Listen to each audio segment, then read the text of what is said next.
Hello and welcome to August, but we're going to talk about July. July was a really quick month for me. This will be a little quick wrap up monthly. I really don't even know what happened this month, and you'll see in what we discuss, it was a very blimp on the map, sort of blink your eye and we're done, sneeze and the month's over sort of deal. So we'll be briefly talking about a couple of decks, a new genre of entertainment that I discovered, a new study and collection in my practice, and a couple other miscellaneous bits and bobs. So I hope you enjoy. Thanks for being here with me, and let's jump into all the goodies. So each month I focus on an animal under the practice of animal Gnosis by Animals and Arcana. And in July, Pigeon was the animal for the month. So this was the only card I had for Pigeon, at least what I found. And it's not the easiest card, but I thought it was a really good one because it's a challenging image to look at. What I focused on for July through Pigeon, through the sacrifice card, was balance in terms of give and take, in terms of my perspectives and the opinions, values, and ideas I hold. So while this isn't visually brutal, it is emotionally brutal because we are looking at a pigeon that is no longer with us. Even through just an antique painting, it's still not easy. It was a strong companion for the month. What I also really love thinking about animals, incorporating animals into my practice, is thinking about underdogs, the underdogs of animals. And I feel like pigeons are one of those animals that get a bad rap. They could kind of be seen as a nuisance. They're all over the sidewalks or the parking lots in very city-like urban areas. They're picking through stuff. They're little scavengers. Thinking about being scrappy like that and also being an underdog, and with that shift of perspective, was really sort of what I honed in on. So it was a cool month. It was a lovely month of Pigeon. However, I am happy to be moved on from this card in particular. So what I also do each month with the Animal Gnosis practice is work in an art journal. So I will take another video and insert that just because we cannot see the full thing, and this is not Pigeon. I haven't done pigeons yet. This is Seagull. This was a few months back.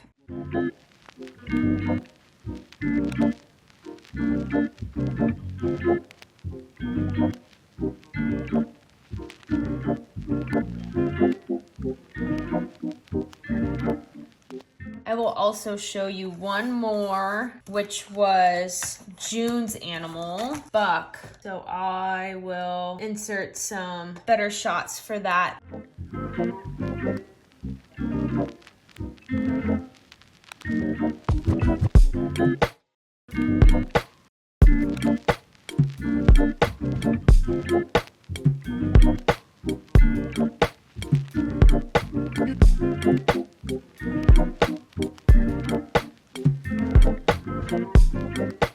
Basically, I work in a happy planner. I actually work in happy planners for all of my journals. I like the aspect of removing and adding into this because I'm a perfectionist, and when there's a whole solid journal, I get too precious and I just get in my head about it, and then I just don't use it. So with the happy planners, that allows me to be as free as I need to be through the process of journaling. This journal in particular is a mishmash of things. I just kind of call it my art journal, but I include some of my tarot readings. I include just general kind of collage art pages, which I will flip to one here. I added in just a collage page itself. You can just get a little glimpse of what this is about. I find working in the journal very freeing because I can just glue things down, write things down. I can be so not precious and still love it. It's a really good practice of just not being really critical and hard on myself, and allow myself to just make stuff and insert it and just move on. 2 thumbs up for happy planners. If you want to talk happy planner talk, definitely let me know. This was a rather slow month of decks for me. I didn't purchase any decks. Well, I take that back. I pre-ordered one deck, the Long Way Home Oracle. Otherwise, I didn't buy any decks. However, my dearest, closest friend gifted me these amazing decks. I feel like such a cool kid. I haven't had any decks from Three Trees Tarot, and I am thrilled to now have these in my collection. I've always been a big fan of the artwork and the theme of the decks. Obviously, I love animals. I love nature. It's very beautiful artwork. Basically, what's there not to like? When my friend asked me if I was interested, of course the answer was yes.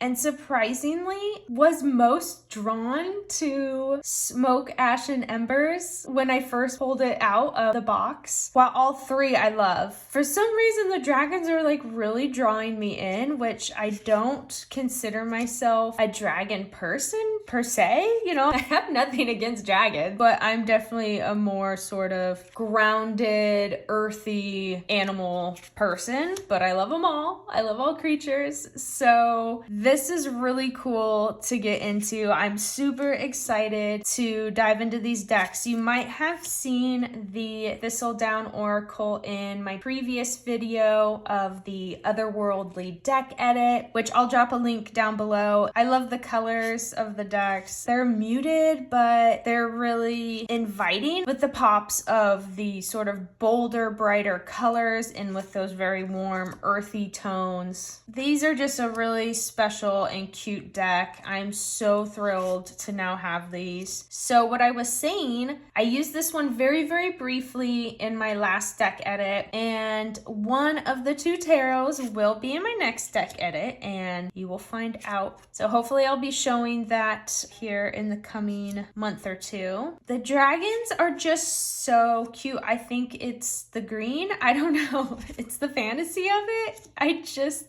I can't help myself. That's just exactly where my eye goes to. But I'm ecstatic. As you can tell, I'm like so stoked about it. Okay, but let me show you the one other deck I got, and it is a playing card deck. So I got this specifically for a need, but let me clear this off and then briefly look through this and chat. Here are the cards. Here are the backs. Cute, right? I was needing a playing card deck for some solo RPGs that I had gotten. So let's set these down and take a little gander. I don't read with playing cards. I've looked into it. I've dabbled around. But you know, sometimes just like learning new systems and incorporating new tools and practices, it's just a hurdle. And sometimes I just don't feel like having a hurdle. So, but I needed a playing card deck for some games, and I wanted something that could be universal, that could cross genres if needed, something that I would like even if I stopped playing any of the games it's needed for, and something that would go with my tarot deck collection. I love the vintage flowers. I've actually used some of this clip art in Coastal Curiosities and Peculiar Pathways, probably. I love the little aged paper background. It's just very sleek. It's charming. It's quaint. It's minimal, but still has personality with the textures and the pops of color and this very focused flower imagery. So I haven't used it yet for my games, which I'm actually going to get into later. But I'm excited to try it out because how cute is this? And watch out, this brand has other playing card decks and they are all very, very cute.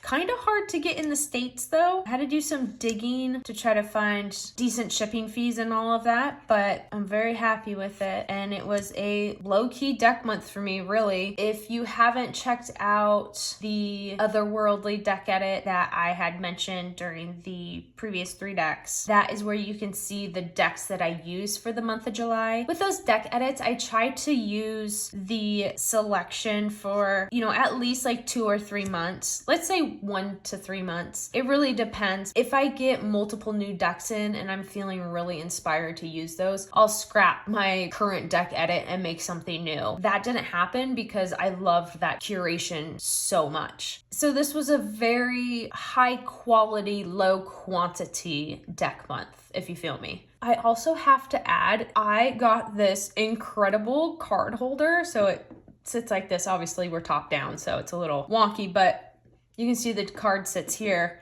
But how cool is this? I actually found it on Amazon and it's under like business card holders and it's resin. And it's really cute. It's really cool. It fits cards perfectly. You would think it would be a little big, but because of the grooves and the backing, it works amazing. Let me just, a little quick demo from the top down. But you see how that sits? I mean, it's totally hard to see, but it sits totally fine. I love it. It fits perfect in my room. It's amazing. It makes the cards look so cool. I love it. I've always been looking for a single card holder. I've gone through some. Nothing's really ever stuck around. I have a bigger one where I can place multiple cards in, but just for a single card pull, I have finally found my match. This month, I have continued with my dice practice. I started this in June, and I have so quickly become obsessed with everything about it. I cannot even begin to explain to you. So I want to show off a couple of new dice sets that I got, and then also briefly talk about what I've been studying. I will be putting out a full collection video, so I don't want to spoil too much. It was a part of my July, so I wanted to make sure I talk about it.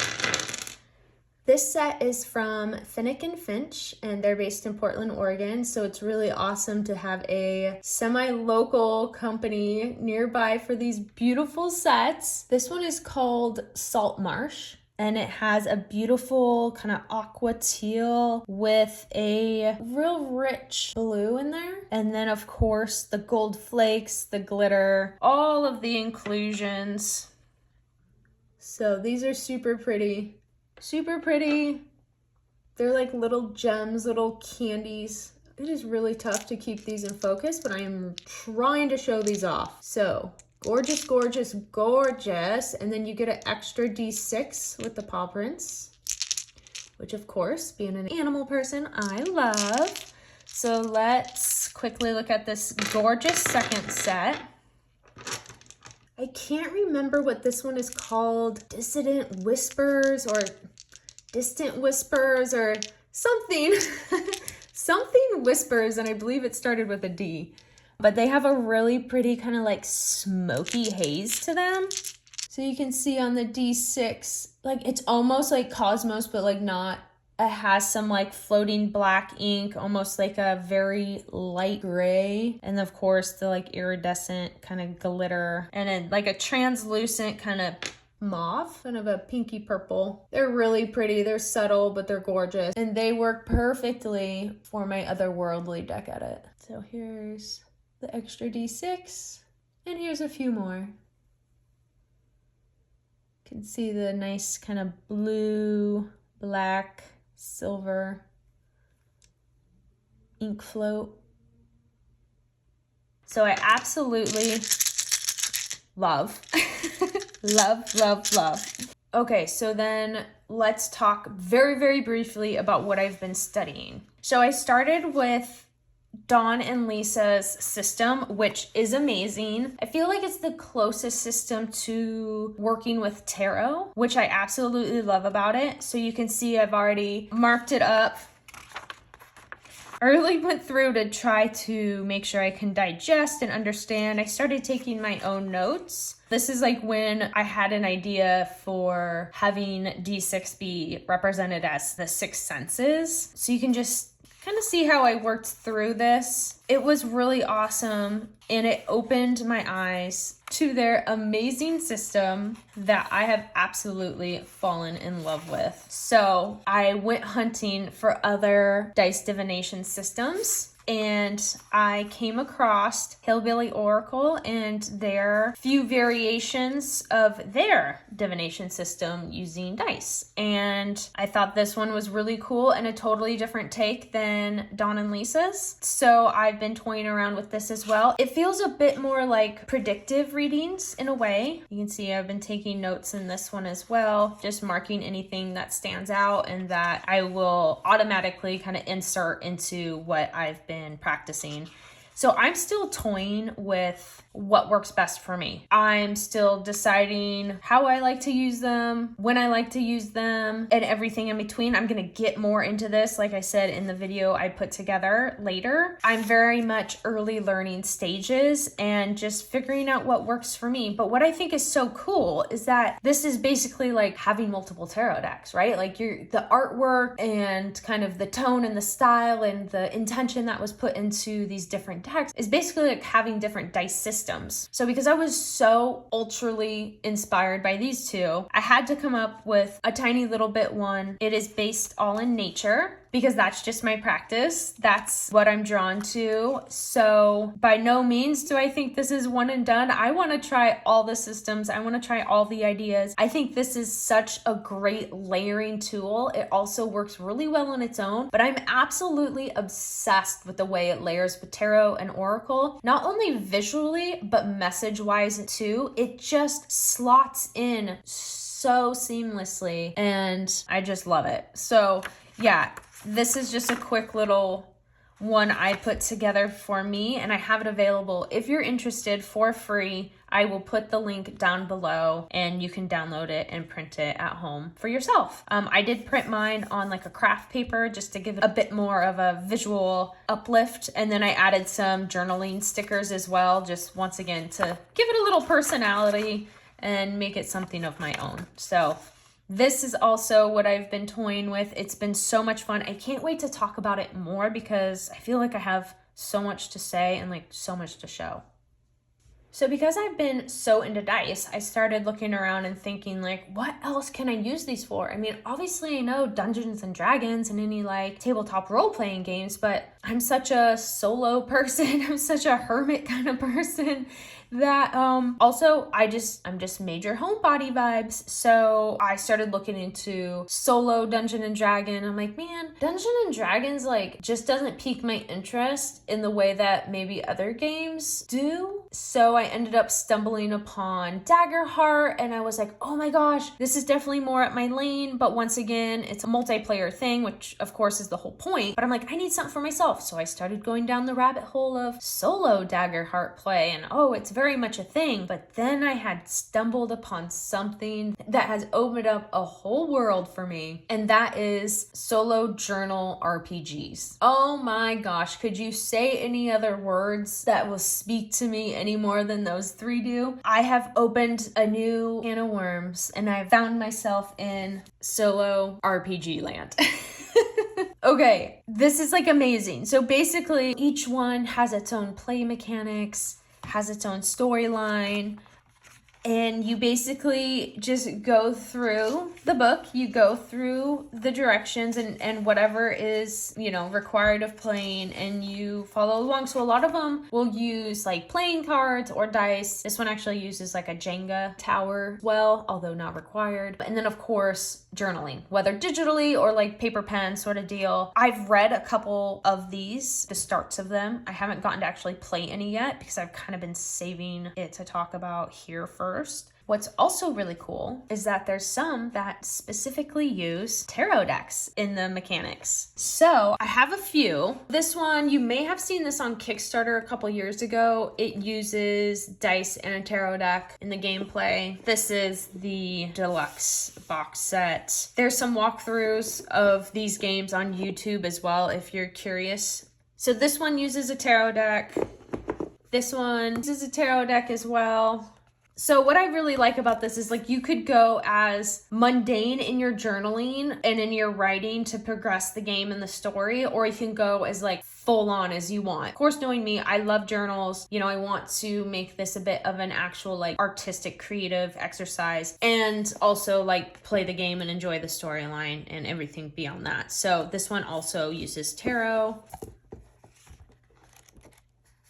So you see these are like really beautifully published books, and it's just almost like you want to put into it. And, you know, if you only want to spend an hour for the week, perfect. If you know, want to give it 10 hours of your week, amazing. So I cannot wait to get into this because I think this is what I was really been craving, to not only use my practice tools, but to also use my creativity in an entertainment and gaming way. Like, you couldn't check any more boxes for me to be excited about and for like something to be more up my alley than this. So this one is, you're a witch and you are replacing another witch in the village. So you need to help all the villagers and alike with potion making and helping them get on with their day, basically. And there's all these expansions, so there's like other new things to make, new areas, new lands, new characters to encounter, all of that. So I mean, look at, like, it's basically like decks. I think that's why I'm so excited. There's indie ones, there's, you know, bigger publisher ones, and I find it thrilling. So now, how cute does this look? This is by the same creator as those last ones, the Apothecary and then Apothecary. But look at how beautiful this is. Now, this one is kind of like, is a similar pretense as those other ones, but it's all animals. Like, hello, that's a must. This goes to it as well. So you get some more info, some gameplay, and then here's the map that you'll travel to collect materials and meet with certain villagers and do your quests and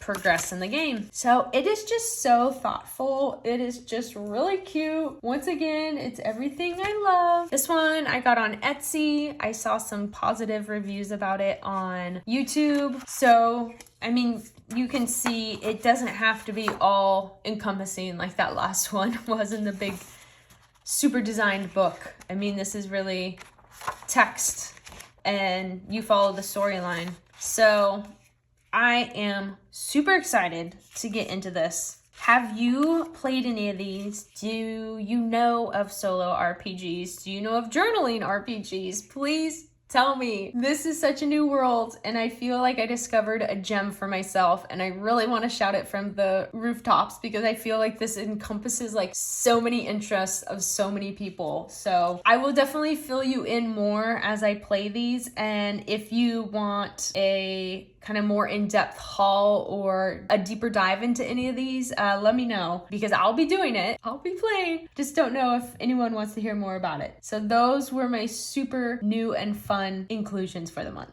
I hope you enjoyed walking through July with me and all the goodies that I got myself into. I feel like July passed by in a blink of an eye. It was probably the fastest month of the year, I swear. I feel like I blinked and we're in August. So pretty soon I'm gonna blink and we're in the fall. You feel me? So yeah, it was just a crazy quick month. For August, I am planning on working a lot on the Folkloric Waters Tarot. I want to get that in a close to finished position with the artwork. I'm getting there. It's just I still have a good chunk to do. That is my focus in August. Hopefully the summer will bring a bit more sun. It has been so rainy and gray here this summer. I really haven't even felt like it's been summer. I'm looking forward to coming back and talking about August. Let me know what you think and what you liked and if there was anything interesting. Hopefully so. And I will definitely catch up with you in the next one. Thanks for watching and we will chat soon. Bye.